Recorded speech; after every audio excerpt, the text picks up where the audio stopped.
Almira si peri penjaga hutan.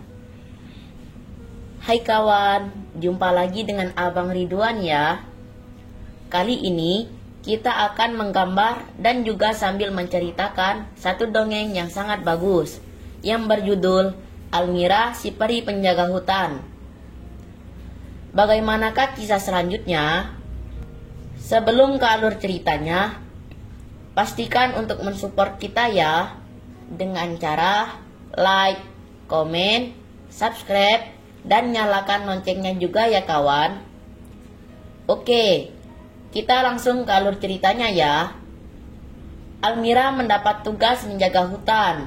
Biasanya, tugas itu dilakukan oleh ibu Almira. Karena ibu sedang sakit, tugas menjaga hutan diserahkan kepadanya. Kelak, kau akan menggantikan tugas ibu. Nah, anggaplah hari ini sebagai latihan untukmu, ucap ibu. Ibu kemudian memberikan tongkat ajaib kepada putrinya. Almira sangat gembira. Dengan tongkat ajaib itu, ia bisa membantu hewan-hewan di hutan. Ia pernah melihat ibu menolong rusa yang terluka, anak burung yang terjatuh dari sarang, anak burung yang tersesat, dan singa yang kena jebakan pemburu. Almira ingin seperti ibu. Setelah berpamitan, peri mungil itu mulai berkeliling hutan. Almira mulai melihat seekor jerapah melintas. Kasihan jerapah itu, ia bergumam. Sepertinya jerapah kepayahan berjalan gara-gara lehernya yang panjang. Aku akan membuat lehernya jadi pendek. Almira pun lalu menggerakkan tongkat ajaibnya. Hah, apa yang terjadi denganku? Teriak jerapah. Kenapa leherku jadi pendek begini? Setelah itu, Almira lalu bertemu gajah. Belalaimu panjang sekali gajah. Penglihatanmu pasti terganggu. Aku hilangkan saja ya belalaimu itu. Almira lalu menggerakkan tongkat ajaibnya. Belalaiku, apa yang terjadi dengan belalaiku? Tanya gajah ketakutan. Belalainya pun perlahan-lahan melesak ke dalam. Tentunya aneh sekali melihat gajah tanpa belalai. Wah, harimau, cakarmu panjang dan tajam, komentar Almira saat ia berpapasan dengan harimau.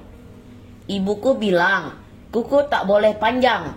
Kuku yang panjang akan jadi sarang kuman. Tenang saja harimau, aku akan membuat cakarmu jadi pendek selamanya. Lalu Almira menggerakkan tongkat ajaibnya, dan harimau pun terkejut. Tak lama kemudian, ibu memanggil Almira pulang. Jerapah, gajah, dan harimau melaporkan kejadian tersebut pada ibu. Mereka bilang, engkau telah berbuat usil Almira. Leher jerapah telah kau sihir jadi pendek. Belalai gajah pun engkau lenyapkan. Harimau juga kehilangan cakarnya gara-gara ulahmu nak. Almira tak bermaksud jahat mah, ucap Almira tertunduk.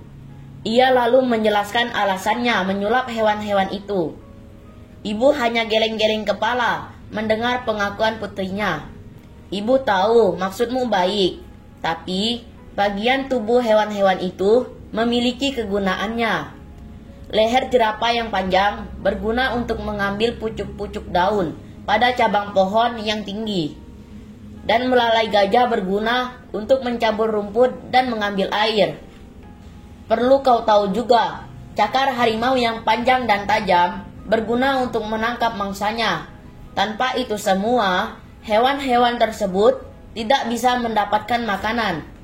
Mereka semua bisa mati, ibu menjelaskan. Almira tak menyangka perbuatannya justru bisa mencelakai hewan-hewan itu. Ia meminta maaf pada ibu. Sekarang, segera temui jerapah, gajah, dan harimau. Kembalikan mereka seperti semula. Jangan lupa minta maaf kepada mereka ya, kata ibu. Almira mengangguk. Ia bergegas pergi ke hutan mencari ketiga hewan itu. Almira mengembalikan bentuk mereka seperti semula.